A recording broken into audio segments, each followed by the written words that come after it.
predoctorado en Sociología en esta Universidad Nacional Mayor de San Marcos. Él es docente de distintos centros universitarios, pero lo tenemos aquí como profesor de la Maestría en Política Social con mención en Promoción de la Infancia, y ha venido cumpliendo un rol interesante durante el último año en la asesoría justamente desde la Universidad de San Marcos, o desde la producción desde la Universidad de San Marcos, de propuestas, de un conjunto de propuestas académicas para la mejor formulación del nuevo Código de los Niños y Adolescentes. Entonces, hoy día seguramente además nos va a contar desde la experiencia de haber asesorado, de haber producido, de haber articulado estas propuestas, nos va a contar su experiencia de cara al Código de los Niños y Adolescentes.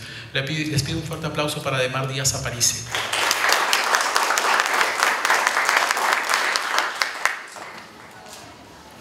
Bueno, ante todo, buenas noches, porque son más de las 6. Yo quería agradecer la oportunidad que me brinda el panel que está a mi izquierda.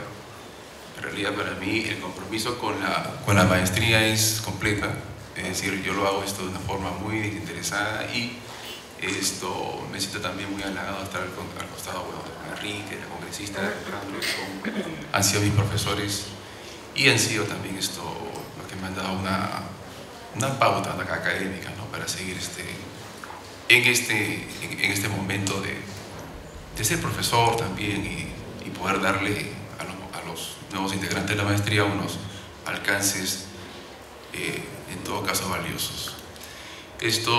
Tuvimos una experiencia con la congresista Tania Pariona muy interesante, ya que en este vaivén de códigos que se están rechazando y otros que se están aceptando, estábamos proponiendo, o mejor dicho, Tania Pariona propuso en su despacho un nuevo código, ¿no? Ese nuevo código muy interesante tiene más alcance que el anterior código que está vigente hasta el día de hoy, ¿no? Frente a una situación política muy complicada, donde todos están, o por lo menos en un congreso donde se debate mucho el cambio del código actual, ¿no? Entonces, en algún momento este debate se pone un poquito se pone ácido, por decirlo así, porque lo que se quiere es que el código se mejore, y que ciertas condiciones que están en el código anterior sean mejoradas, más no que sean se compliquen, ¿no? Y sobre todo se compliquen para los beneficios y el interés superior del niño, que es el que más necesita ser protegido, ¿no? Estamos en un paradigma actual de protección. Bueno, para ser breve un poquito del tema, con la experiencia con la congresista, pasó primero por un focus group que se hizo a nivel de alumnos egresados y de alumnos presentes aún en la maestría, y estuvieron también profesores de la maestría.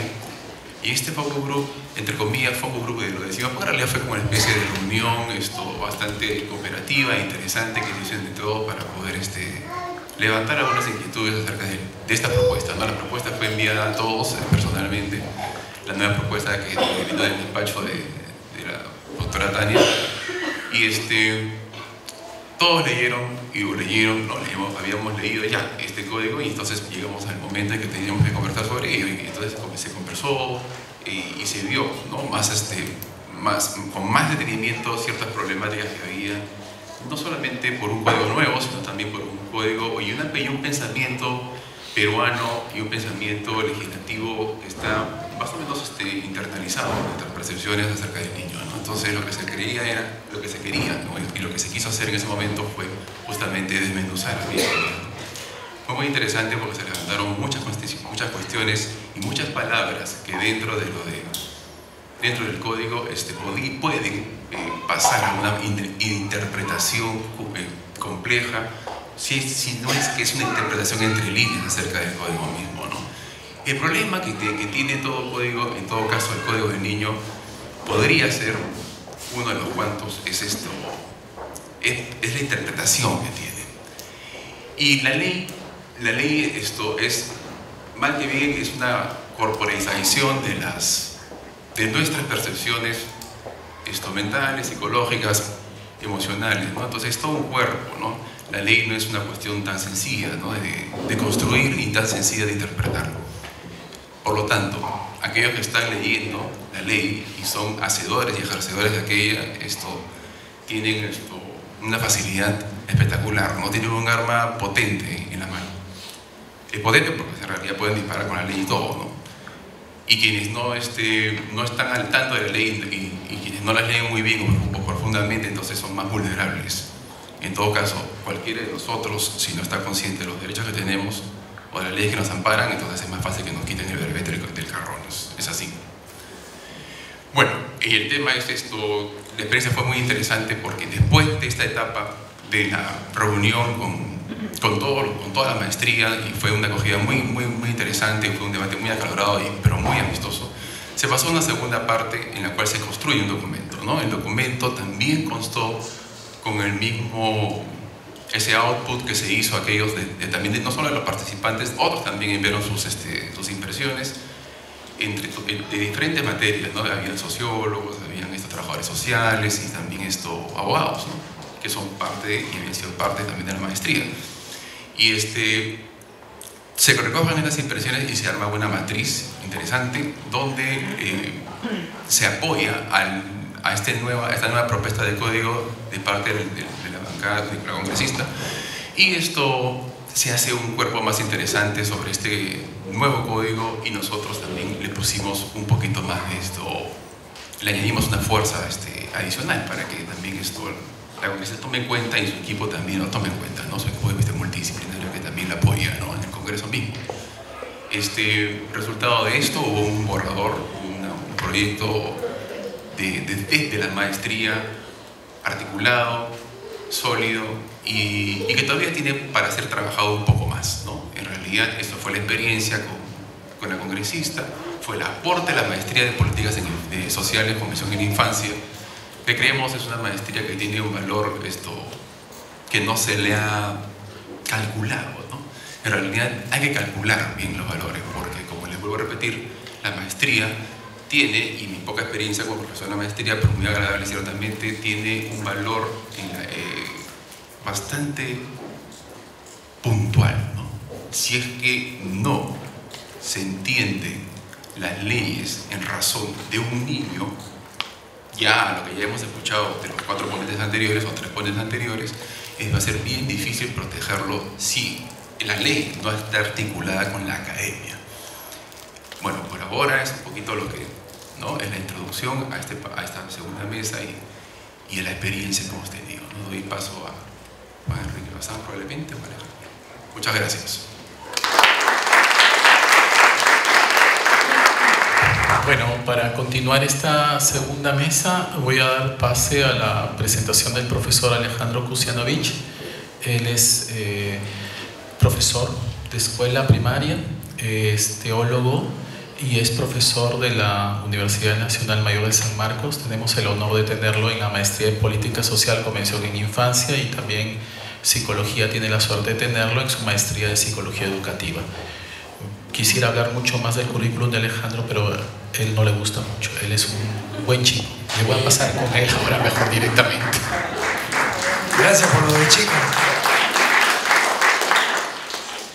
En efecto, el año 92 el Congreso de la República creó una comisión para elaborar el Código de los Niños y Adolescentes, o del niño y adolescente finalmente. Eso fue el año 92. Y en un debate previo con chicos y gente que había venido hasta de fuera del país, que había convocado Save the Children, si no me equivoco, fue interesante porque pasó una niña emperatriz de Cajamarca, un retazo de mujer así, preciosa la niña, y dijo: yo no entiendo, dice, ustedes reconocen el trabajo a partir de los 12 años, pero yo trabajo con mi hermana que tiene 9 desde hace 2 años, yo tengo 12, o sea, yo estoy bien y ella es una infractora. No dijo la palabra infractora, pero ella está fuera de la ley. Entonces fue lindo. Entonces alguno estaba ahí, Pázara, me acuerdo, ¿no? Dijo: Si nosotros ponemos que los niños también tienen derecho a trabajar, nos bochan la propuesta. Entonces, hemos tenido que ceder en esto, ¿verdad? Pero lo digo porque me parece importante cómo en la espontaneidad de esta criatura le parecía absolutamente lógico que su hermana también fuera protegida, y no solamente ella, porque ya tenía 12 años. Fíjense ustedes la falta de lógica a veces, ¿no es cierto?, frente a hechos concretos que podemos prohibirlos, podemos normarlos de que no deben existir, pero existen. Y el Estado tiene la obligación de preocuparse por los hechos concretos. Ángel dijo una cosa muy importante. Cuando él dijo, nos ven y no nos preguntan por qué diablos estamos en la calle. Es decir, estaba haciendo un cuestionamiento a dejarse llevar solo por la apariencia formal de los hechos y no por preguntarse, ¿y qué hay por detrás de todo esto? Ni siquiera se han puesto la pregunta. Fue así como fue el Día de los Inocentes, 28 de diciembre, que aprobaron esta majadería, ¿verdad?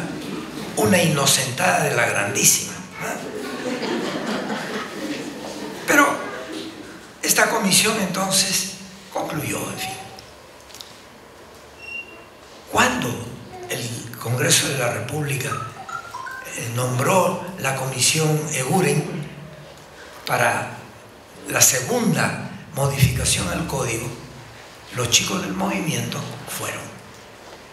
Los chicos del NAPSO fueron para allá y dijeron, pero ellos no pueden opinar porque no son expertos en materia de redacción de textos jurídicos. Entonces Eguren fue formalmente democrático porque dijo que opinan. Entonces, claro, había fiscales, había algunas juezas, buena gente por otro lado, que no conocía de otros lares, y había gente de las ONGs. Entonces, decidieron por razones, nos van a quitar tiempo, porque los chicos vienen y cuentan sus historias, y aquí hay que ir al grano, producir un reglamento, articular un artículo, hay que utilizar el lenguaje jurídico, fíjense ustedes. Y con ese pretexto de que no eran expertos, dijeron, no pueden tener voz y voto. Siguieron el debate y dijeron, ni siquiera voz, pero si quieren pueden quedarse como oidores. Y se dijo, nos quedamos como oidores. Casi 10 años han estado de orejones ahí, ¿no es cierto? Porque decíamos, hay que pescar cuáles son las barbaridades que dicen esto. Ustedes iban a atrasar el proceso. Han pasado 10 años y todavía lo estamos discutiendo. Fíjense ustedes, miren ustedes el narcisismo profesional, ¿no es cierto?, que era una buena excusa para dejar de lado que no pueden decir los mocosos estos. Entonces, sí me parece importante, de una u otra manera, reconocer cómo la importancia de no darse por vencidos, también cuando se les descalifica, por así decirlo. Pero esto va a ser el tema de la realidad concreta. Si ustedes echan una mirada a lo que ha planteado la Organización Internacional del Trabajo en preparación a la reunión de Buenos Aires el 17 de noviembre de este año, en las propias cifras que ellos manejan con cuadros, eso que le gusta a todos los investigadores, ¿no?, llenarse de aritmética y de gráficos para decir esto es científico, bueno, con perdón de los que trabajan más lo cualitativo, pero en fin. ¿Qué es lo que quiero decir? Ellos mismos con sus cifras dicen, para el año 2025 todavía tendremos 120 millones de niños y niñas que trabajan en el mundo. Con esto nos están bypaseando harían entonces aproximadamente 35 a 40 años. La lógica misma les está dando en las narices, pero hay responsabilidad o no de las autoridades. Hay responsabilidad o no de los estados para atender eso, ¿verdad? Exactamente como lo que planteaba Ángel, que dice, aquí estamos. Ni siquiera te preguntas por qué. Y si es que tú no eres al mismo tiempo una de las causales por lo que esto que usted predica con la boca que va a desaparecer, no termina nunca de desaparecer. Yo tendría algunas cuestioncitas a compartir en un primer punto. Cuando se dijo aquí, en la primera intervención, la gente tiene maneras de pensar sobre nosotros, que mientras eso no cambie, será bien difícil que podamos entablar un diálogo y una reflexión sobre los problemas que nos toca vivir. En efecto, las representaciones dominantes en los imaginarios sociales, en lo que podríamos llamar no solamente el imaginario, que pareciera que es una cuestión más bien cognitiva, sino lo que está dominando en los sentimientos colectivos creados socialmente. Lo que hay ahí crea mundos. Entonces, mirar chicos que trabajan, chicos en la calle, etcétera, chocamos con ese sentimiento. Hay que reconocer que ese sentimiento hoy ha crecido, es verdad, ha crecido de labios para afuera. Se han encontrado con la cultura criolla nuestra que te dice, sí, hermanito, estoy de acuerdo, y cuando se da la vuelta cada cual hace como puede, ¿verdad? Pero esto me parece que era un punto importante que se señaló. La segunda cuestión tiene que ver, no nos preguntan el por qué, decía Ángel. ¿No es esta una forma positivista de mirar los fenómenos? De quedarse en la cáscara, de quedarse en la apariencia, y no ir a indagar, y no ir a reflexionar de dónde vienen estos fenómenos sociales. O son caídos del cielo, o como bien se dijo, el culpable de ese fenómeno es la propia víctima del fenómeno, que son los propios niños. Otro elemento que me parecía clave era ¿por qué el discurso jurídico, el discurso legal, el elaborar una norma, tiene que evitar todo subjetivismo? ¿Será así? Y no hay subjetividad en cómo se han decidido las normas que se han decidido. No las han hecho con el hígado también. No se han hecho con la preocupación positiva seguramente. Pero aquí hay un elemento que deben trabajarlo seguramente mucho mejor los juristas. Pero yo recuerdo que cuando apareció la Convención sobre los Derechos del Niño, el finado poeta peruano Arturo Corcuera, ¿saben cómo calificó la Convención? Un nuevo pacto de amor con los niños. Y no tuvo ninguna... pero dirán, pero como es poeta, se puede permitir de escupir este tipo de cosas que tocan el sentimiento. Pero precioso. Definir un código, digamos, una norma, una convención en este caso, como un nuevo pacto de amor, a mí me pareció excelente. Lo mismo no podríamos decir sobre las normas en relación a las mujeres, a los indígenas o a los bandoleros de las ciudades. Nació en ocasión de tratarse de niños y nos parecía simpático, ¿no? Pero no es para ellos solamente.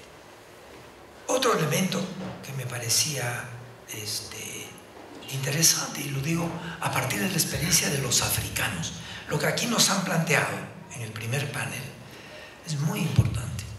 Yo no soy quien para decir cómo hay que hacerlo en concreto y ponerlo en blanco y negro, pero los que trabajan en este campo tendrían que imaginar. Yo voy a dar alguna pista que no sé si sería oportuno tomarlas en cuenta. Pero en África los niños se reunieron después de la convención. Está bien la convención, pero no recoge todos nuestros derechos. Tenemos más derechos de los que están aquí metidos. Interesante.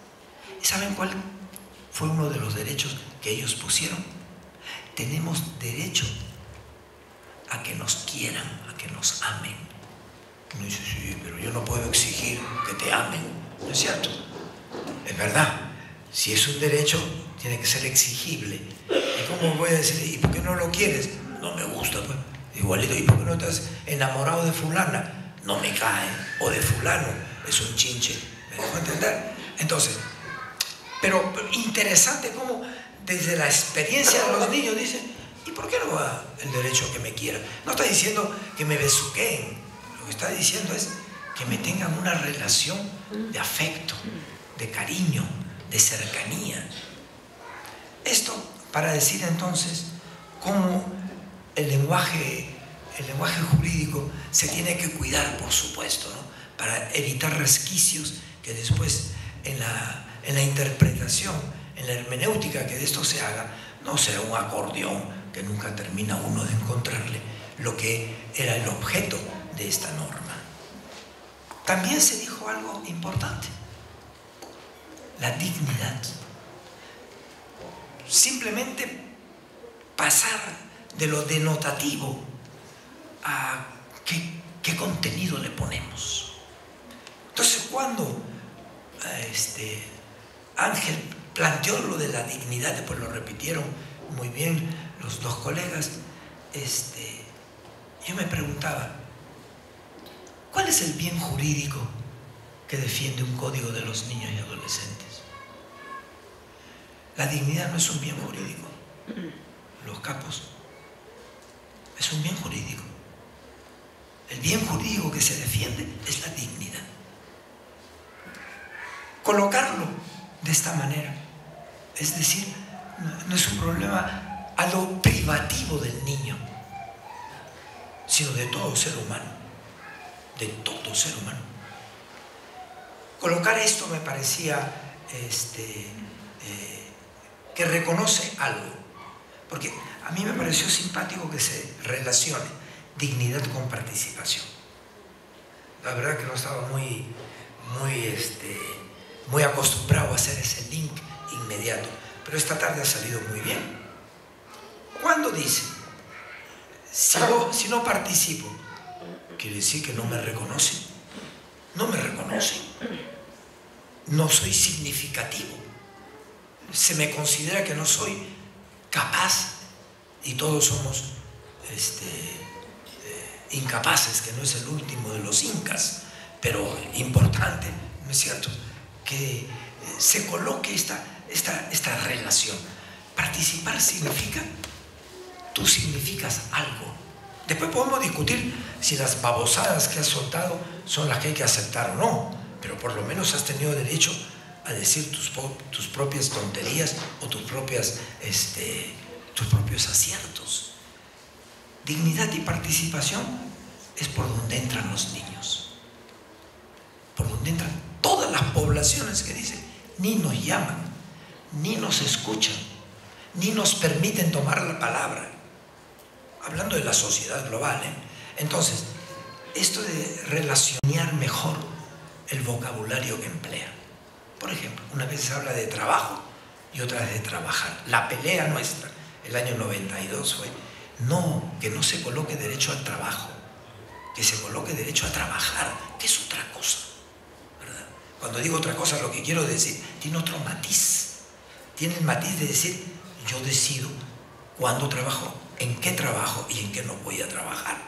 El derecho al trabajo está ligado al viejo debate de la modernidad, ¿no es cierto? El derecho a que todo el mundo pueda sobrevivir con su propio trabajo. Pero bueno, es un tema que habría que ver. 2. El código está repitiendo el San Benito en el campo de los niños en situación de calle y trabajadores en la calle, está repitiendo lo absoluto de ese mito llamado escuela.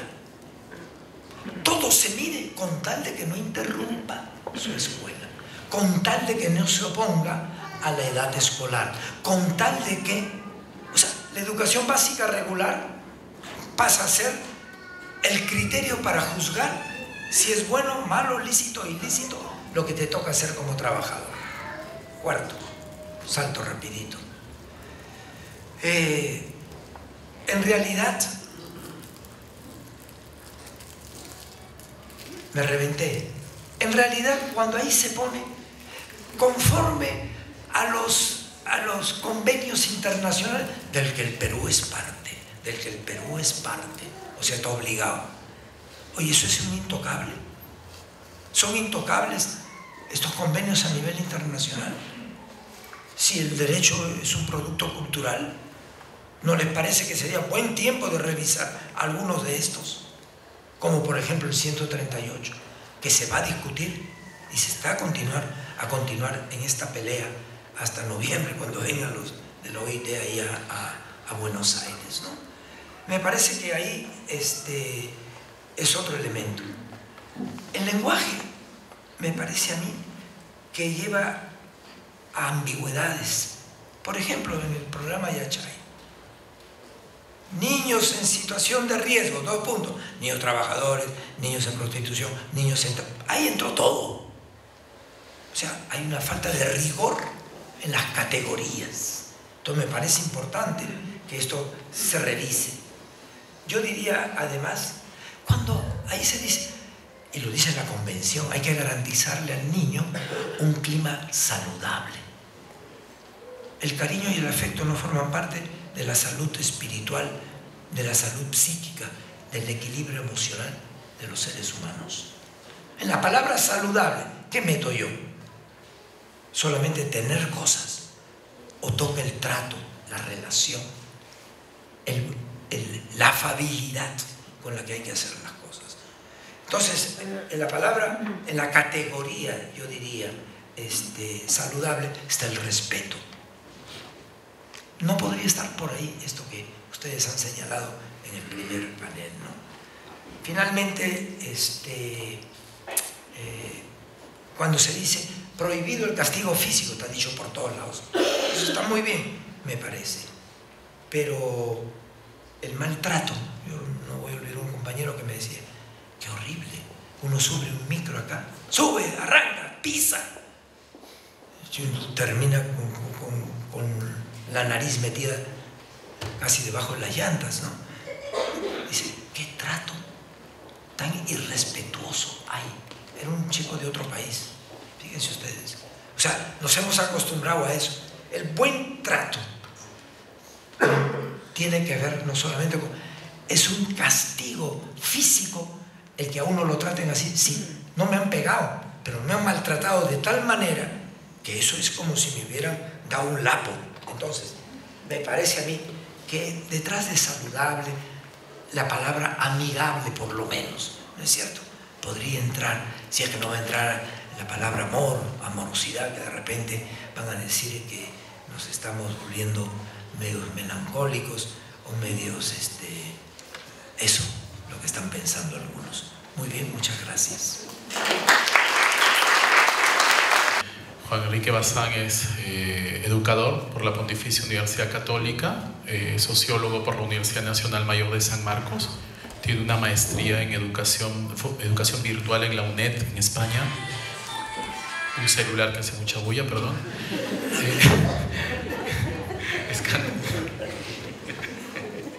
Es candidato a doctor en Sociología Jurídica por la Universidad del Externado en Bogotá, Colombia. Es profesor de nuestra universidad en la maestría en Política Social, Convención en Promoción de la Infancia. Es profesor invitado de varias universidades, creo que en las que anda más activo a nivel internacional es la Politécnica Salesiana de Quito, Ecuador, y la misma Universidad del Externado de Bogotá, Colombia. Les pido un fuerte aplauso para el profesor Juan Enrique Bazán.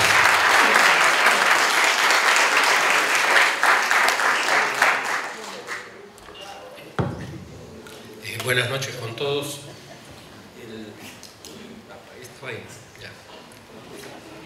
Yo quisiera en esta conferencia social sobre la modificación del Código del Niño, Niña y Adolescente, plantear 6 o 7 reflexiones. La primera es que modificar el código nos coloca positivamente o positivistamente ante un fenómeno jurídico, ante un hecho jurídico. Modificar un código, que es un conjunto de leyes, no es un acto que se da todos los días. Modificar un código expresa una voluntad política, porque las leyes expresan el interés político de las partes que lo promueven. La demora en modificar el código marca una cadencia de la voluntad política. Y eso no necesariamente nos obliga a que mañana o en esta legislatura tenga que aprobarse el nuevo código modificado, sino podemos tomar nuestras propias cadencias de acuerdo a las necesidades fundamentales que están expresadas en las mismas normas nacionales e internacionales y que promueven los derechos de los niños. Y mientras estas no se escuchen y formen parte del cuerpo jurídico del código, más vale la pena postergarlo 10 años más. Porque ¿qué nos apura? ¿Cuál es el apuro? En todo caso, eso podemos verlo luego, pero eso es simplemente una consideración. Lo importante es reconocer que estamos ante un hecho jurídico. Y este hecho jurídico para modificar el código es fundamentalmente de orden político. Esta universidad y la Facultad de Ciencias Sociales, en el marco del 33 aniversario que está celebrando esta semana, creyó conveniente convocar a esta conferencia y agradecemos a los que están presentes, a las organizaciones de niños del Movimiento Nacional de Niños Trabajadores que representan a otras organizaciones, a las organizaciones de la sociedad civil como Generación y Mantoc, que también le invitamos pero lamentablemente no ha podido acercarse, a los profesores de la maestría y a la congresista que puede mediar y vehiculizar algunas de las ideas que acá expresemos. Pero quisiera señalar que además de esta manera práctica de poder plasmar y plantear algunas reflexiones, en esta primera reflexión cabe señalar de que la academia tiene, digamos, un derecho de opinar respecto a las leyes. Y hay un instrumento jurídico que para analogía ante el Congreso lo vamos a aplicar, que es el amicus curiae, que tiene que ver con los amigos de la Corte, que normalmente se aplican ante la Corte cuando se lleva un proceso legal respecto a la infancia, en este caso específico. Esta universidad, profesores de esta universidad y de otras universidades de la Red Latinoamericana de Maestrías que formamos parte, ya ha hecho a propósito del caso de la Casa Generación ante la Comisión Interamericana de Derechos Humanos. Este instrumento existe en la jurisprudencia, está en vigencia y el Estado peruano tiene que responder, entre otras cosas, a esa manifestación. A propósito de la modificación del código, también queremos hacer uso de este instrumento. Es un derecho de la universidad que los fundamentos académicos vayan a ser parte del cuerpo jurídico de una nueva ley. Y es a criterio de la autoridad, al criterio discrecional, considerarlo o no.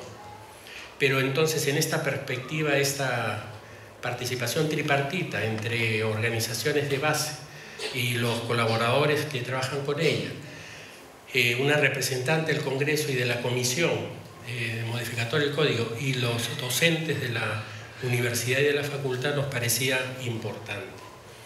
Creo que otro asunto que también es importante como fenómeno jurídico, la modificación, es reconocernos como universidad que estamos empeñados en crear la cátedra de la memoria, porque nos parece que es una necesidad ética, una expresión de ética académica, no perder la memoria, sino por el contrario, recuperarla, atenderla y promoverla por los hechos acontecidos en el país en la perspectiva de derechos humanos y en particular de los derechos humanos de la niñez.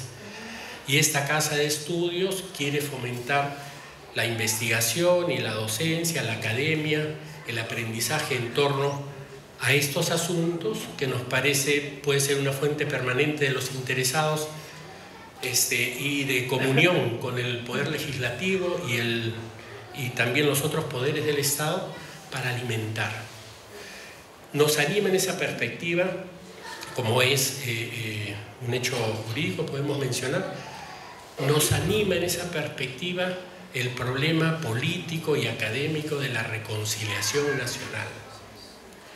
Y así como modificar el Código del Niño implica que la sociedad esté con la voluntad política de reconciliarse con las infancias en el Perú, creemos que una cátedra de la memoria puede alimentar, ayudar, colaborar con eso.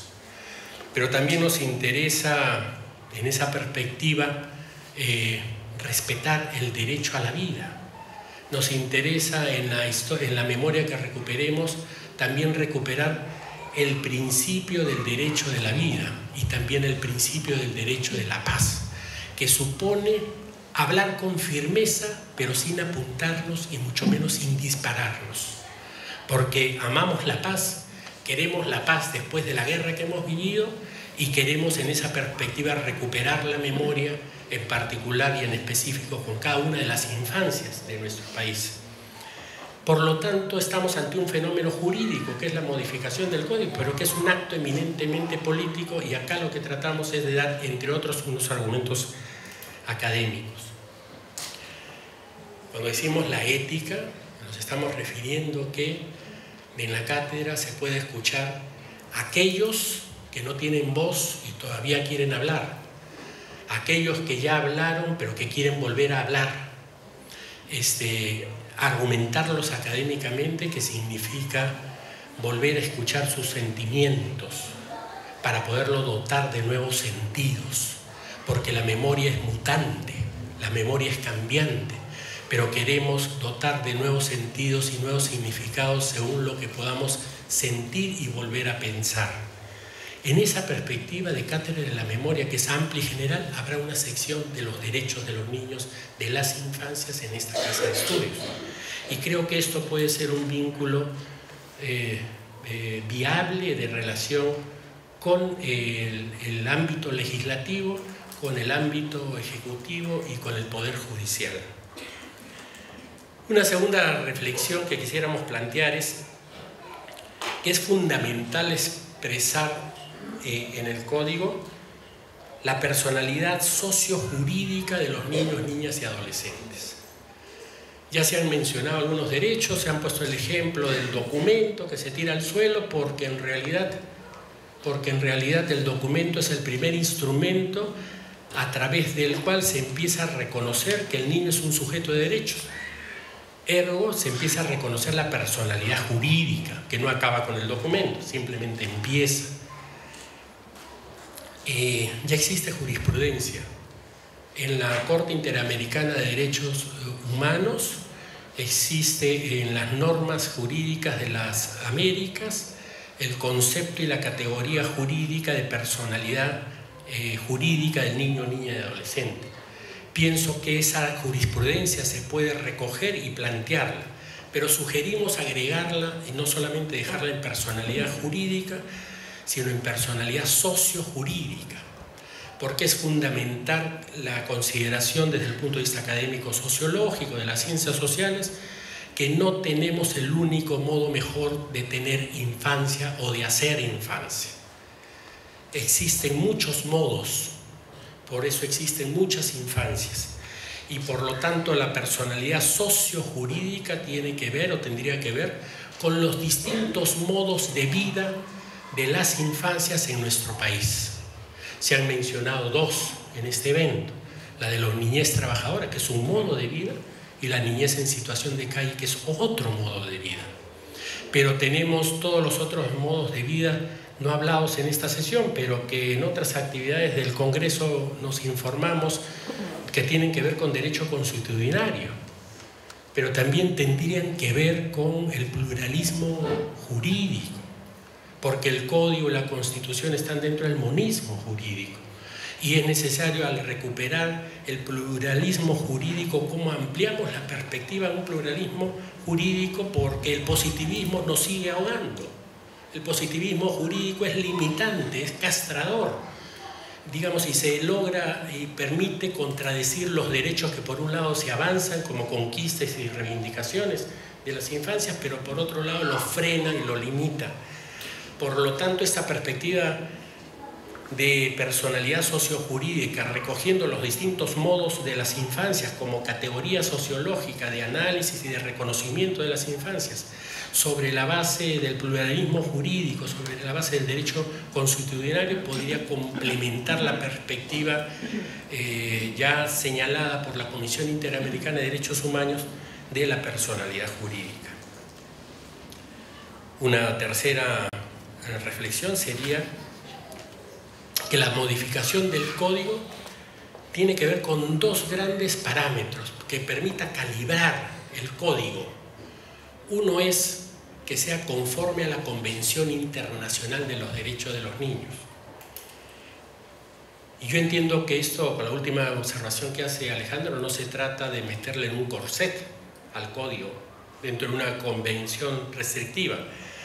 Pero si el código, por modificar, no lo calibramos respecto a la Convención Internacional, podríamos rápidamente dar rienda suelta a a la animosidad que tiene que ver con el correccionalismo, con la doctrina de la situación correccional, con la doctrina de la situación irregular.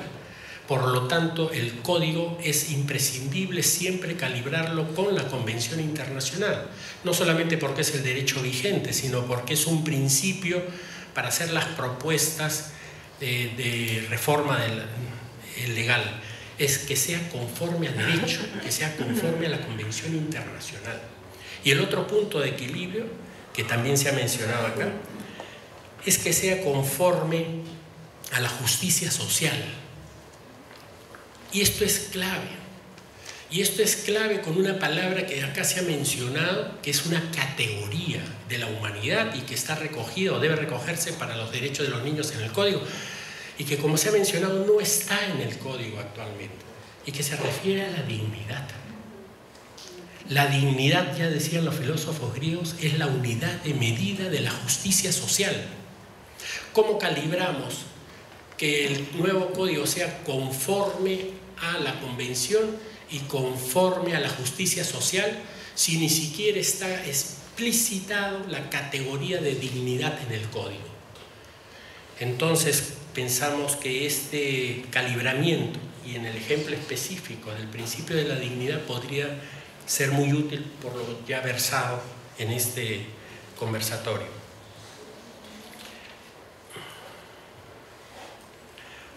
Un cuarto elemento que se ha mencionado también, pero que es importante subrayarlo, y en derecho se dice que la reiteración no importa, sino que refuerza. No es un problema del buen uso de las normas gramaticales, pero la primacía del interés superior del niño es fundamental. Es fundamental, es la piedra angular, en mi modesta opinión, de la convención y del código.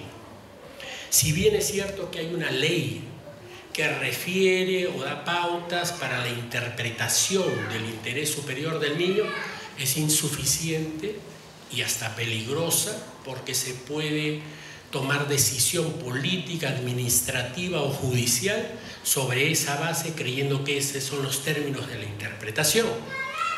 Y por lo tanto yo creo que debería de repensarse el interés superior del niño desde distintas perspectivas, porque si el acto jurídico de revisar un código, que es un hecho jurídico, es fundamentalmente un ejercicio de poder, ¿en qué tipo de poder estamos pensando que tenga que definir cuál es el interés del otro?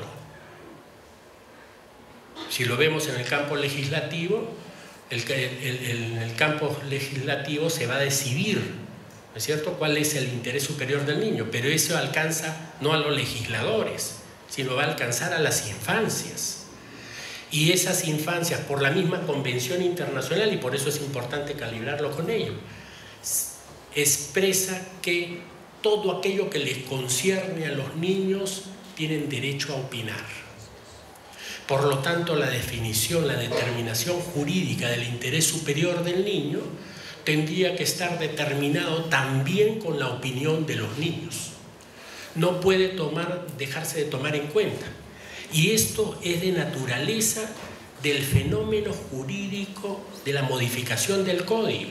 Esto no es un pedido romántico de que haya un sujeto social por ahí que quiera participar. Es de naturaleza fundamental. Forma parte de la personalidad jurídica, la configura el hecho de participar. Por lo tanto, si se va a dictar una ley como el código, que es un conjunto de normas a su vez, y la opinión de los niños no está registrada dentro de los procedimientos establecidos por el ejercicio del derecho de opinión, entonces esa ley podría ser imputada en los términos en los ámbitos nacionales e internacionales en su momento. Digo esto porque en términos positivistas no está permitido, ya se han contado ejemplos en los cuales se ha retirado la participación de los niños en una comisión, porque este era un problema de orden técnico. Y claro que es un problema de orden técnico redactar una ley, y para eso existen los abogados, pero la voluntad política del que toma la decisión, que es el legislador, es el que tiene que a su vez señalar en qué términos son los que se configuran la descripción de esa ley o se determina esa ley.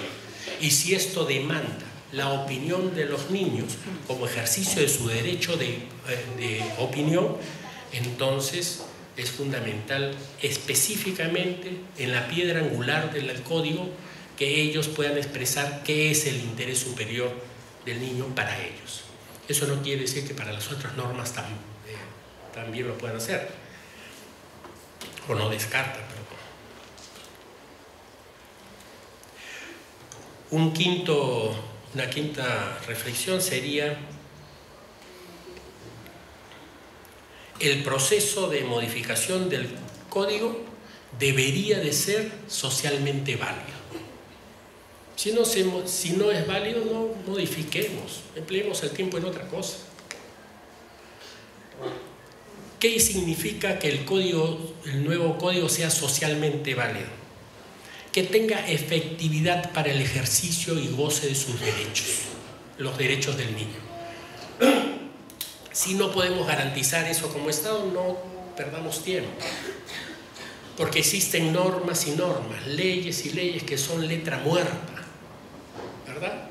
Pero lo que no podemos es seguir permitiendo que hayan niños que por sus condiciones materiales de subsistencia, estando en condiciones de riesgo, como se ha dicho hace un rato, puedan convertirse en la nada en términos de personalidad jurídica, porque la nada en la infancia existe,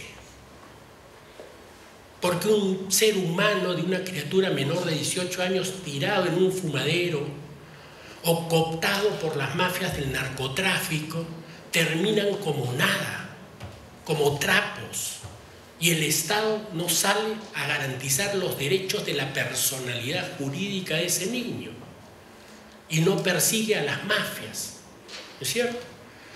Entonces, por poner solamente un ejemplo, hay infinidad de ejemplos en que el sujeto, el ser humano, el prójimo, no está en la consideración del Estado, no está en la consideración del otro. Por lo tanto, no se puede ni asumir responsabilidad social ni asumir la garantía de sus derechos.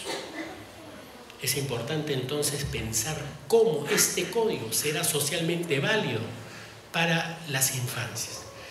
Y lo socialmente válido, como decía Ángel al terminar su intervención, tiene que ver con cómo nos consideran ahora en ser niños, pero también cómo el Estado se proyecta en perspectiva a poder construir o reconstruir proyectos de vida.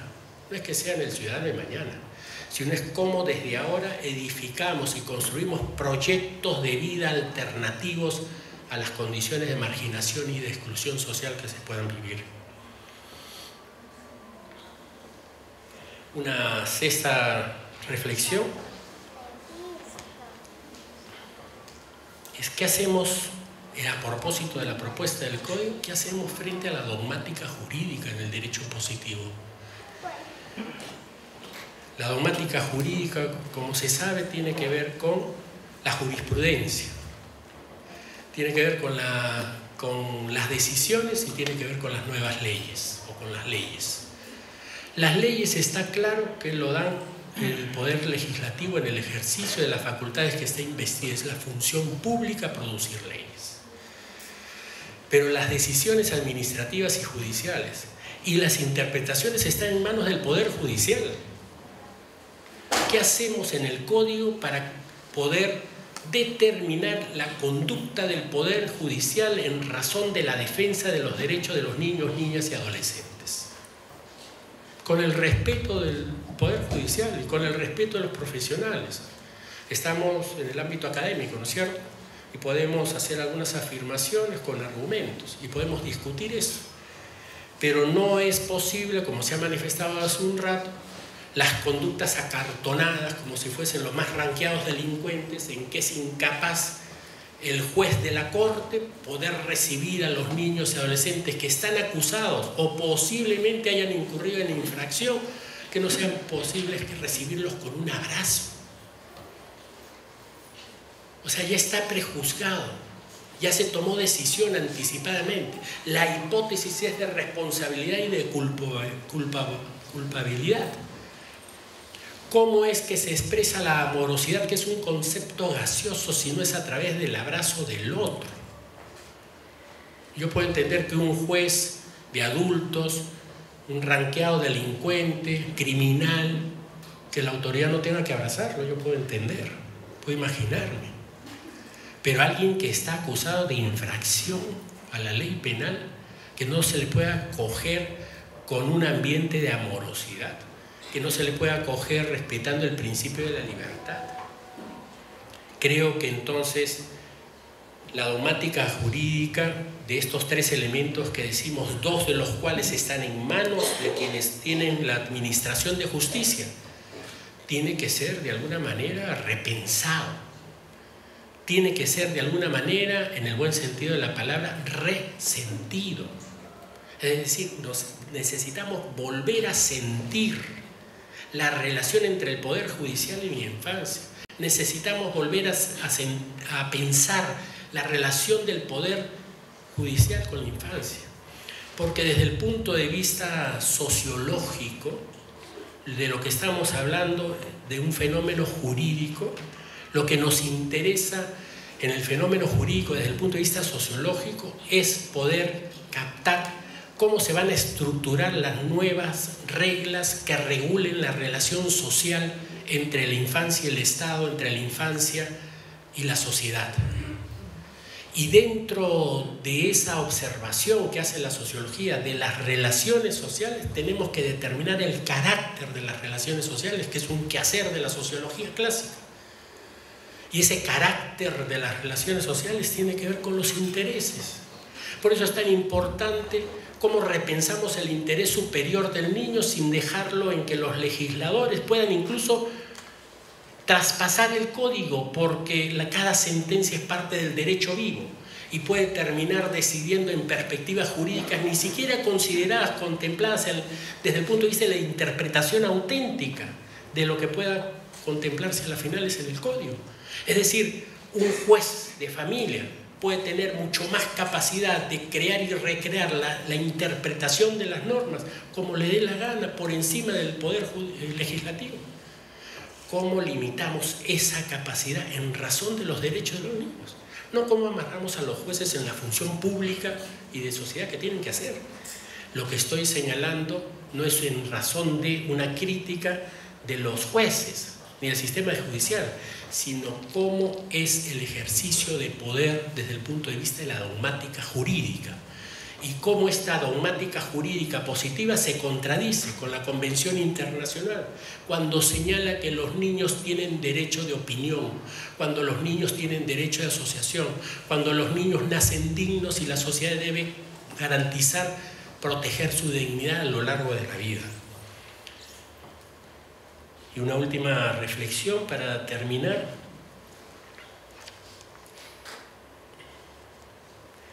Tiene que ver en cómo repensamos, a propósito del código, el alcance político que tiene la infancia en nuestro país.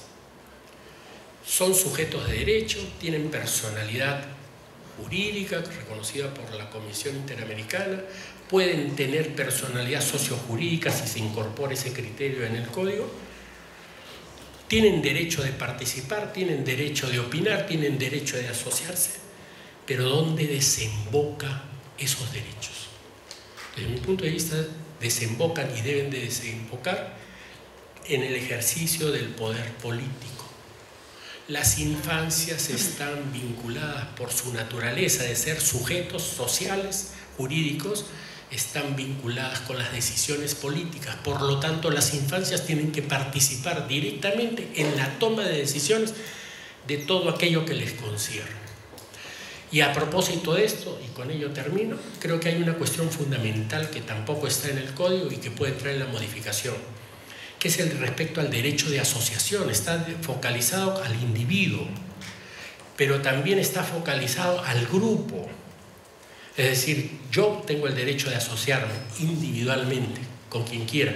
Yo que vivo en este barrio, estoy en este colegio, puedo formar el club de deportes, el municipio, cualquier forma de asociación. Pero, de acuerdo a las recomendaciones, a las observaciones generales del Comité de Ginebra respecto a la participación, también existe el derecho de asociación colectivo. A mí me parece que hay que tomar esas recomendaciones para incorporarlas como derecho en el código, a fin de que pueda ser explícito el derecho de asociación. Eso nos garantiza respaldo jurídico a los movimientos sociales. Pero además, como no existe el derecho de asociación internacional, creo que en el Código peruano perfectamente podría añadirse que un movimiento social ejerce el derecho de asociación colectivo en términos de la nación peruana y con otros movimientos internacionales o de otros países a su propio criterio y a su propia libertad. Es una sugerencia. Muchas gracias.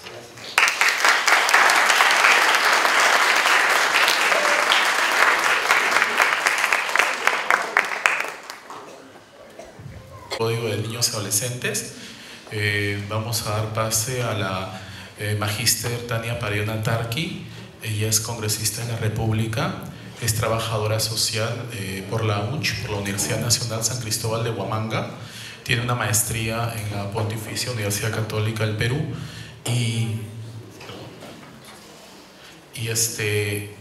ella proviene de los movimientos sociales, ¿no? Ella fue en largo tiempo representante del movimiento de niños, niñas y adolescentes trabajadores organizados del Perú, del NATSOP, y también ha sido fuerte, ha tenido un trabajo muy fuerte, una vinculación muy fuerte con los movimientos de mujeres indígenas a nivel nacional, a nivel latinoamericano.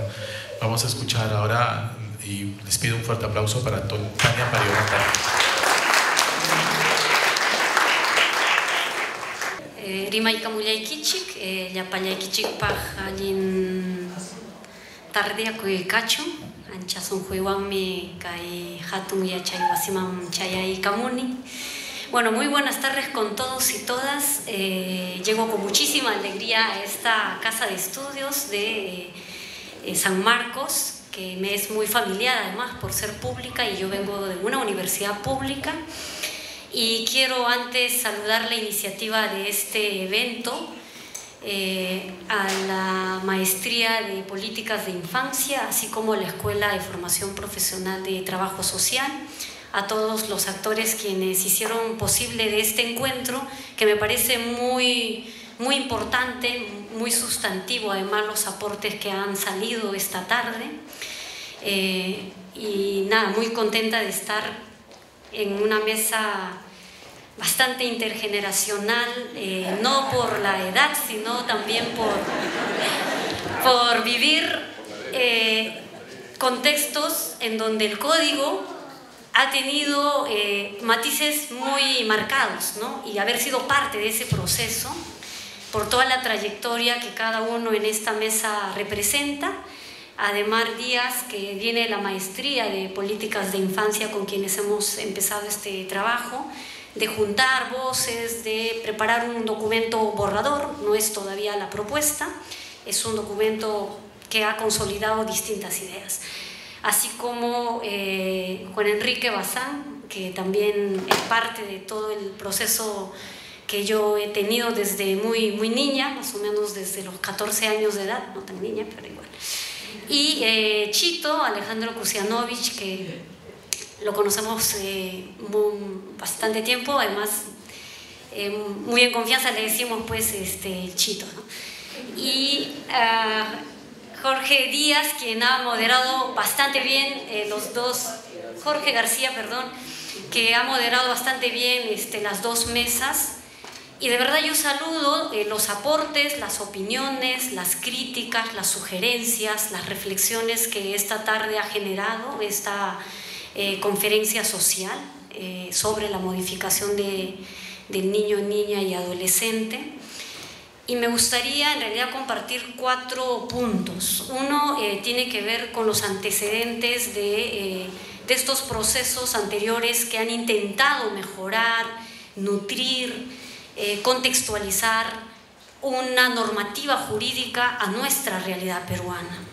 Pero antes, si todos sabemos, la ley 27337, con el que se aprueba el Código del Niño, Niña y Adolescente, o el Código del Niño, el año 2000, venimos más o menos hace ya pues, 17 años con un marco jurídico que ha normado distintas otras leyes en nuestro país.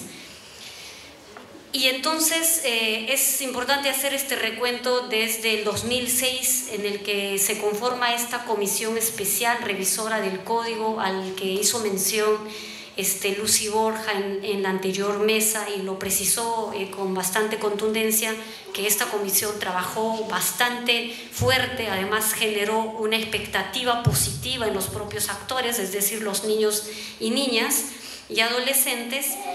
Y en este periodo del 2006 al 2011, en efecto, se ha avanzado con algunas propuestas.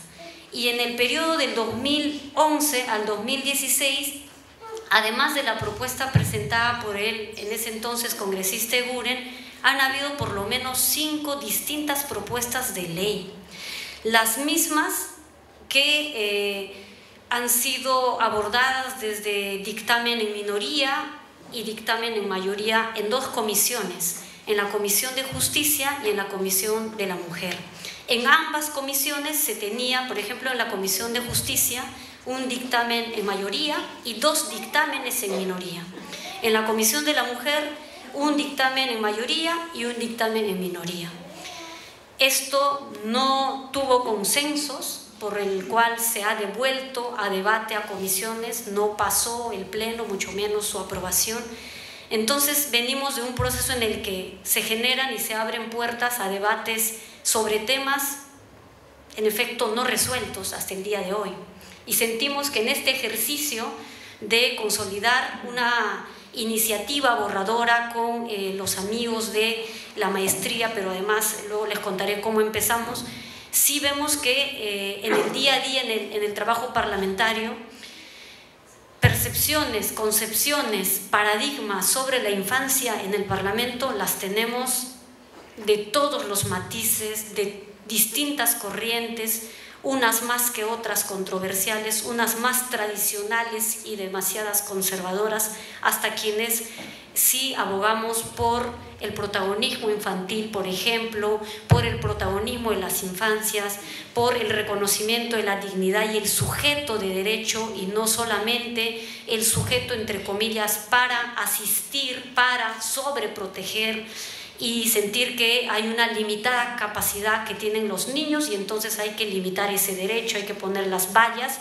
sobre supuestos y visiones en torno a las infancias. Entonces sí estamos ante un escenario que nos revela que no hay lenguajes consensuados para, en este caso, llegar a un dictamen que pudiera generar apuestas y votos favorables, diríamos, ¿no? Pero bueno, eso lo vamos a comprobar seguramente en el camino, pero este recuento me parecía importante mencionarlo. En este nuevo periodo del 2016 en adelante hasta el 2021, ahora mismo ya existen 2 propuestas de ley presentadas por la bancada de Peruanos por el Cambio y Alianza para el Progreso. La de Peruanos por el Cambio, PPK, recoge uno de los dictámenes, especialmente el dictamen en minoría de la Comisión de Justicia del periodo anterior. Lo que hace es volver a presentar sin muchas adiciones ni cambios. Y la propuesta de ley, la 663, presentada por Alianza para el Progreso, recoge, pareciera, todos los proyectos y los dictámenes e iniciativas que se presentaron anterior. Es casi que un consolidado. Hemos hecho una revisión general y es como un libro completo, es más o menos de 180 páginas, más o menos. Entonces, esto que nos indica que no ha habido, diríamos, estos procedimientos ni procesos de participación, de niños y niñas que digan con voz propia y que levanten además sus observaciones, o sea, ya están presentadas ahí, listas para ser abordadas por las comisiones ordinarias en el Congreso. Lo que nosotros desde el despacho hemos impulsado, y en realidad eso a partir de un evento que desarrollamos el año pasado con organizaciones de niños, niñas y adolescentes en marco de los 27 años de la Convención de los Derechos del Niño, la Convención Internacional, es recoger, porque fue una sesión muy importante, además de ser maravillosa, porque escuchar directamente a los niños y a las niñas y contar cómo en su vida sienten que se ejerce el derecho, cómo ven que además están truncadas o hay barreras para que esto sea un ejercicio pleno, desde testimonios vivos hasta aspiraciones de un país que incluya a las infancias, un país que reconozca la diversidad cultural también cuando hable de infancias, un país que proteja de las violencias y de, por ejemplo, que aquí se mencionó, la trata de personas, en donde los niños son presas fáciles para el comercio, para la explotación sexual y para otros tipos de explotaciones también. Entonces, los chicos plantearon de esta necesidad de que sus aportes no quedaran en el vacío, que no terminaran con que la congresista los escucha, los convoca, sino más bien esto tendría una trascendencia en adelante para formular alguna iniciativa de ley. Lo que hicimos es remitir la memoria de mesa de trabajo que desarrollamos con los niños, niñas y adolescentes a la Comisión de Justicia y Derechos Humanos, en donde además se conformó un grupo de trabajo para la modificación del código, sobre todo conformada por congresistas de distintas bancadas, en la que yo soy parte. Espero ese grupo se vuelva a activar porque ha quedado sin mucho trabajo operativo, pero está ahí todavía latente las iniciativas. Estamos nosotros encaminando a partir de este evento con los propios chicos una propuesta que ya había mencionado, que lo que intentamos fue en realidad recoger lo que dijeron los propios niños, niñas, adolescentes en la mesa, además de otras visiones y aportes que nos hicieron llegar, porque lo que hicimos es un pedido, ¿no?, de información y de aportes a este documento borradora, en este caso a instituciones como el REDNA, ARELIT, que es una asociación de redes de líderes de niños y niñas y adolescentes a nivel nacional, así como MANTOC, y también le cursamos a los chicos del NATSO. Y entonces lo que hemos hecho es recoger, y con el apoyo de los amigos de la maestría se hizo un consolidado. Ahora todavía es un documento bastante preliminar.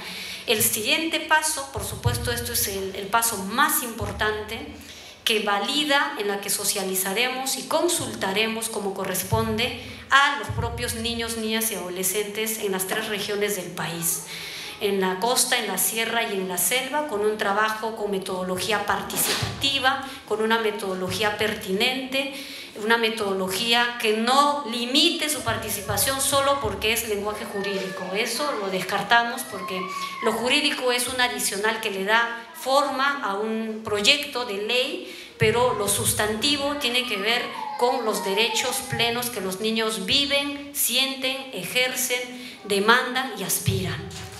es creo que lo más nutrido que podemos tener de la propuesta que en adelante nos interesa tener ya en términos de propuesta. De momento, vuelvo a decir, es un documento preliminar sobre lo que vamos a empezar a hacer estas consultas en estas 3 regiones de nuestro país. Y entonces sí nos interesa, por supuesto, recibir todos los aportes que surjan de parte de los propios chicos. Hubo un proceso con instituciones también, pero no está cerrado, sin embargo, hay posibilidad de seguir discutiendo. Entiendo y siempre me he topado además con personas que están muy interesadas en el tema, no negamos la posibilidad de contribuir en este debate, en estas reflexiones, pero también identifico que hay distintas posturas, ¿no? Desde quienes se oponen rotundamente a mencionar el derecho a trabajar, hasta quienes, por supuesto, sí reconocemos al trabajo como un derecho que dignifica, como un derecho que no debe limitar otros derechos, sino más bien ampliar, expandir capacidades para ejercer otros derechos, ¿no? Que además yo lo digo con experiencia propia, porque vengo de la experiencia del NATSOP, además de tener la experiencia de haber trabajado desde muy pequeña y nunca me sentí disminuida por trabajar. Es más, creo que es un elemento que a mí me ha dado mayor dignidad y fortaleza para encaminar algunos procesos desde este rol político que hoy vengo asumiendo. Entonces, eso es el nuevo periodo en el que nos estamos comprometiendo, en donde estamos y queriendo además involucrar a otros actores y especialmente, vuelvo a decir, a los propios niños, niñas y adolescentes. Respecto a las visiones, los paradigmas de infancia, que es el tercer punto al que yo quería mencionar, yo creo que en nuestro país no hemos superado, ni siquiera desde la educación formal ni la no formal, es de construir esta visión adultocentrista. Es algo que en el movimiento y en experiencias organizativas, por supuesto, los tenemos muy claros, pero eso no necesariamente ha replicado y ha generado otros cambios, ¿no? Desde la actitud, desde la manera como construimos ciudadanía, desde la manera como se educa a los niños y niñas en las escuelas, de la manera como se relaciona el maestro con su estudiante, con su alumno, con su alumna, del maestro que cree en ese poder de la ternura como una forma de generar pedagogía en el aula. No, hay todavía estilo muy vertical, estilo muy desde el adulto y el menor, y esto no es ajeno en los debates del Congreso. Yo me he peleado con el congresista Mulder por este tema, porque el señor dijo que hablar de menores no era contradictorio y que las normas y que la Academia Real de la Lengua Española sí mencionaba ¿no? la denominación y que no había que discutir un término gramatical de palabra, ¿no? Y cuando en realidad nosotros ya hemos superado estos temas en el nivel no solo jurídico, sino también qué significancia tiene cuando decimos menor, a diferencia de reconocer al niño, a la niña, al adolescente. Y en esta perspectiva de género que ojalá también nos permita a nosotros mismos de construir, porque si no mencionas a la persona, a los sujetos, no existimos, no existe. Y es una campaña que el propio Ministerio de la Mujer ha emprendido, ¿no? Si no me mencionas, no existo. O sea, si no mencionas a la niña y supones que hablando niños estás incluyéndolos, no necesariamente es así.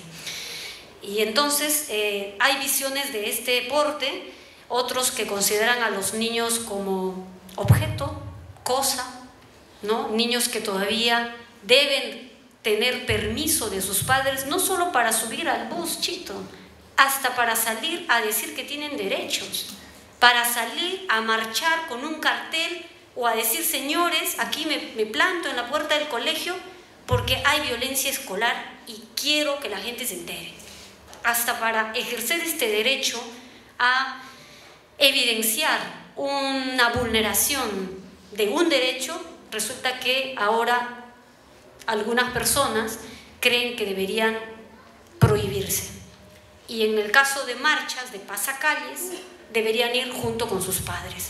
Ese tipo de afirmaciones las tenemos en este Congreso y también en personas que vienen de la academia, vienen de corrientes, me imagino, también distintas a las nuestras. Yo por lo menos mantengo distancia de ello porque yo sí estoy convencida que son las que nos han mantenido en un sentido de dominación bastante vertical entre generaciones, cuando en realidad deberíamos construir una relación intergeneracional y una relación desde reconocer al sujeto como actor, como protagónico también de esta gran transformación que necesita nuestro país.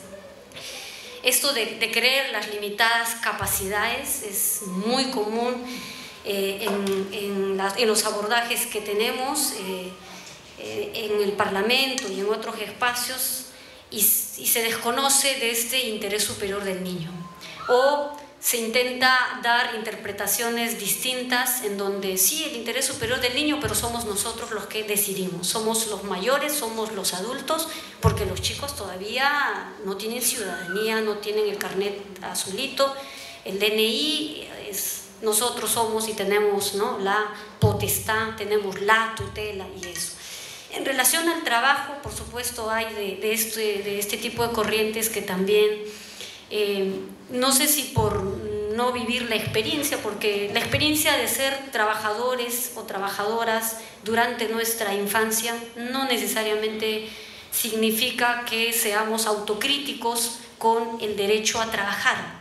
Depende, porque si no has tenido una experiencia de organización, de este derecho a la asociatividad o a la asociación, a vivir en grupo, en colectividad, por supuesto que siempre estás como individuo defendiéndote y creando además miradas en donde son unos los buenos y otros los malos, o lo que haces es malo porque para el otro no es correcto, ¿no? Esto de por qué los chicos deben trabajar y la ilusión de que ningún niño debe trabajar en nuestro país y que eso sería la meta final. Frente a esto, por lo menos la posición que yo tengo como ciudadana, como Tania Pariona, y como congresista, por supuesto, coherente con lo que he venido reivindicando desde mi adolescencia, es que creo que en nuestro país no hemos hecho el trabajo de proyectar un desarrollo propio, una mirada de desarrollo con identidad, y creer que en el mundo occidental, en el mundo europeo, no hay niños trabajando es el ideal para construir un país sin niños en la calle, sin niños pidiéndote que te ilustre el trabajo, ¿no?, a cambio de ello recibir un ingreso que le permita ejercer otros derechos. Entonces esa mirada a Europa, a Estados Unidos, que tampoco es real, porque yo he visto en experiencia misma a chicos de 14, 15 años trabajando en Kentucky, en Bembos, en Wendy's, en Nueva York, en Washington, en todas partes, y de pronto vienen a decirnos aquí en el Perú que los chicos no deben trabajar. Esos chicos trabajan para recorrer el mundo, ahorran y luego se van de paseo a Machu Picchu. Entonces, por supuesto, es otra nuestra realidad. Pero así como hay realidades diversas, también las hay en el campo andino amazónico. Y entonces sí hay que hacer una mirada profunda desde la dimensión también cultural, cosmogónica y de la lógica de derechos colectivos. Entonces eso, y yo creo que sí es importante, ya para ir terminando, porque quiero aprovechar el espacio para transmitirles también como nuestras preocupaciones, porque con mucha expectativa, con mucha emoción empezamos este proceso y no quisiéramos que tampoco caiga, porque no es que no sea urgente abordar el tema, sino porque en el Parlamento cada mes y de pronto sale una iniciativa de ley que lo que está haciendo es más bien contravenir derechos ya consignados en la Convención, y también mermando con otros derechos ya reconocidos, ya ejercidos. Por ejemplo, el proyecto de ley que hace como 2-3 meses atrás se aprobó en Comisión de la Mujer por mayoría, en donde le retiran la patria potestad a los padres cuando identifican o encuentran a un niño mendigando. Bien complejo, porque ¿cómo sabes si está mendigando o trabajando? O sea, ¿qué es mendicidad para quiénes? ¿Cómo lo estamos entendiendo? Yo, por supuesto, me opuse en la comisión porque no quedaba muy claro y podríamos tener el riesgo de que los chicos sean uno que vayan a Inavif porque estaban mendigando y luego les quitan la patria potestad a sus padres. Un proyecto de ley así a mí me parece totalmente lesivo. Lesivo no solamente que vulnera el derecho del niño, de la niña, sino también de los padres, finalmente. O sea, ¿cómo te pueden quitar la patria potestad solo porque vieron a tu niño mendigando? Porque ¿cómo califica si es mendicidad finalmente? Porque incluso hay acepciones distintas en torno a la mendicidad. Y otros, como por ejemplo para incrementar la pena de cárcel. Eso es mucho más en debate, incluso controversial, porque hemos tenido casos en Ayacucho, 3 adolescentes abusados sexualmente abusaron de una otra joven, adolescente de 15 años, y todos eran adolescentes. Y la chica falleció a partir de esta violación sexual. Todos adolescentes, violación sexual, entonces nuevamente se genera el debate porque ¿y cómo es violación sexual? No, es feminicidio. Sí, pero en el caso de adolescentes no tipifican feminicidio. Entonces, y ahí se generan tensiones y para alguien que a lo mejor no tiene el análisis fino o mirar cómo se está normando en otros países en torno a estos temas, o sea, pone la propuesta de ley para incrementar la pena a adolescentes que cometen delitos de violación sexual y o feminicidio. Wow. Entonces hay que trastocar incluso el Código Penal. O sea, es un debate, ¿no? Yo por lo menos no soy abogada, pero por sentido común entendemos que hay que hacer una mirada más profunda de que eso implica también modificar otros articulados del propio Código Penal y de pronto haciendo una revisión con la Convención o siendo más principistas, puede que no estemos de acuerdo, ¿no? Y entonces eso, el escenario, el contexto en el Parlamento no es el de los mejores. Tenemos, yo puedo decir con certeza, porque los he escuchado, parlamentarios muy conservadores, con una campaña feroz que ha venido cuestionando el enfoque de género y haciendo la contracampaña con la supuesta ideología de género, solo por mencionar el enfoque de género, la perspectiva de género como el orientador dentro del lineamiento de una política pública, se estanca toda la propuesta o se quiere borrar y luego continuar. Eso está pasando con el enfoque de género, con el enfoque de derechos humanos, el enfoque de interculturalidad en algunos casos, porque como se mencionan los tres, borran los tres y ya no existe ningún enfoque y va.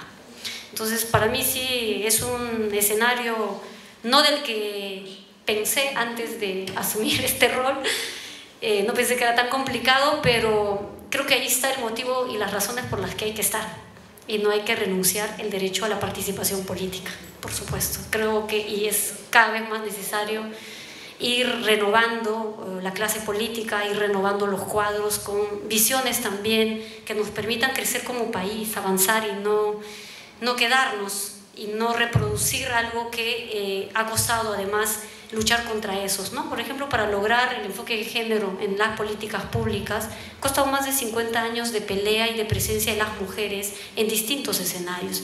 Yo he sido parte, por supuesto, ya seguramente en la última etapa, desde el 2004, y he visto cómo mujeres han dedicado su vida a esto y que ha permitido visibilizar las violencias contra las mujeres, ha permitido visibilizar cómo desde la sanción o desde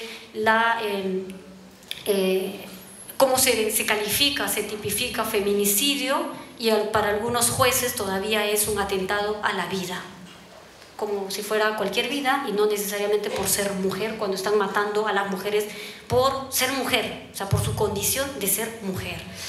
Eso y bien, la agenda nacional en el país no siempre está copada por la agenda de la niñez ni de la infancia, muchas veces es copada por temas políticos, mediáticos.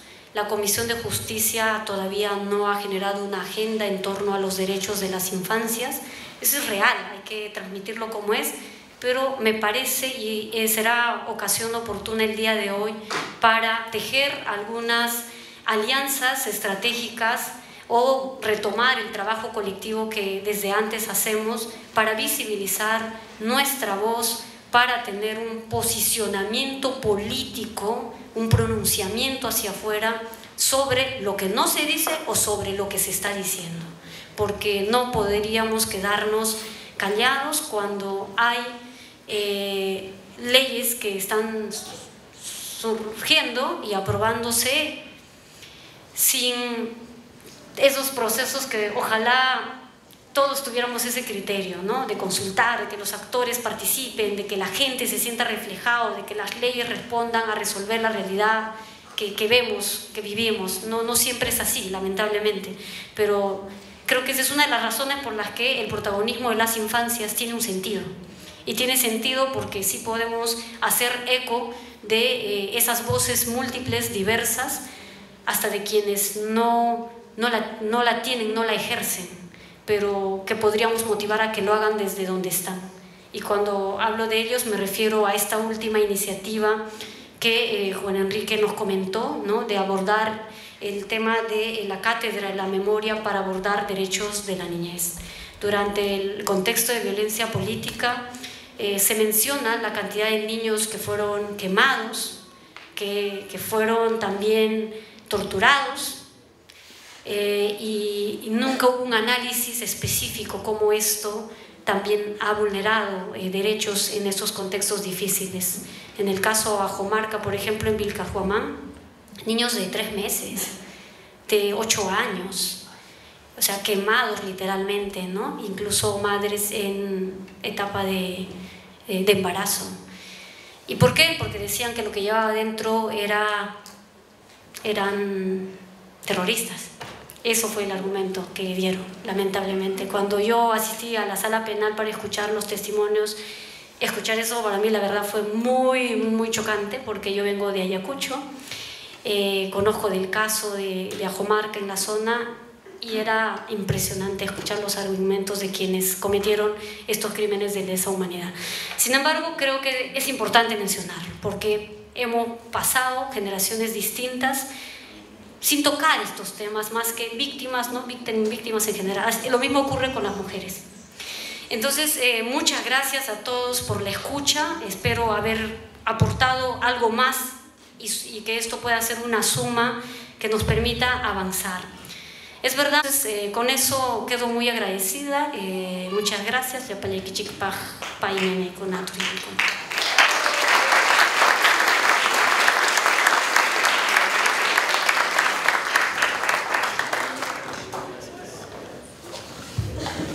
Bueno, hemos finalizado la conferencia social, hemos ido de la experiencia concreta del punto de vista del sujeto protagónico, niño y adolescente, de la experiencia de los colaboradores, de la realidad. Nos hemos ido a la academia y finalmente hemos llegado a los tomadores de decisión política.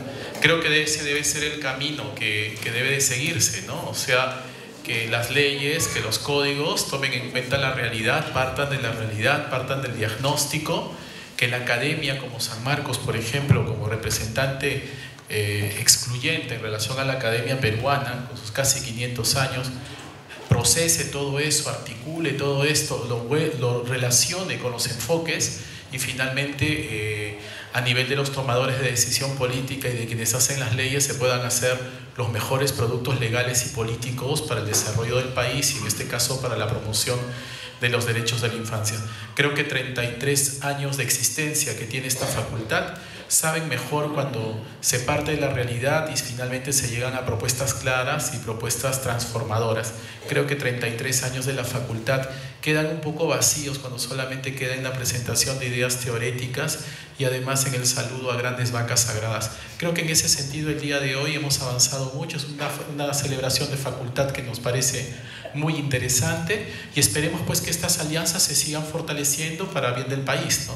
En el amicus curiae que se vaya a hacer, tomen en cuenta por favor a la Escuela de Trabajo Social entre una de las 5 primeras, entramos con todo en ello, y también en las alianzas que puedan haber en relación al Código del Niño y Adolescente u otras normas que impliquen la ampliación de derechos humanos de los niños y adolescentes y de los demás grupos de la sociedad que están excluidos, que están omitidos, que están sin reconocimiento de sus derechos, también tomen en cuenta a la Escuela de Trabajo Social, por favor. Muchas gracias a esta mesa, Alejandro Kusianovich, a Juan Enrique Bazán, a Tania Pariona Tarqui y a Ademar Díaz Aparicio. Muchas gracias a los integrantes de la primera mesa, Lucy Borja, Israel Rivera y Ángel Rodríguez, por habernos ayudado a dilucidar mejor los caminos y vías a seguir con el Código del Niño y Adolescente, y muchas gracias a los asistentes a esta conferencia social. Esperemos que no sea la última. Muchas gracias a todos.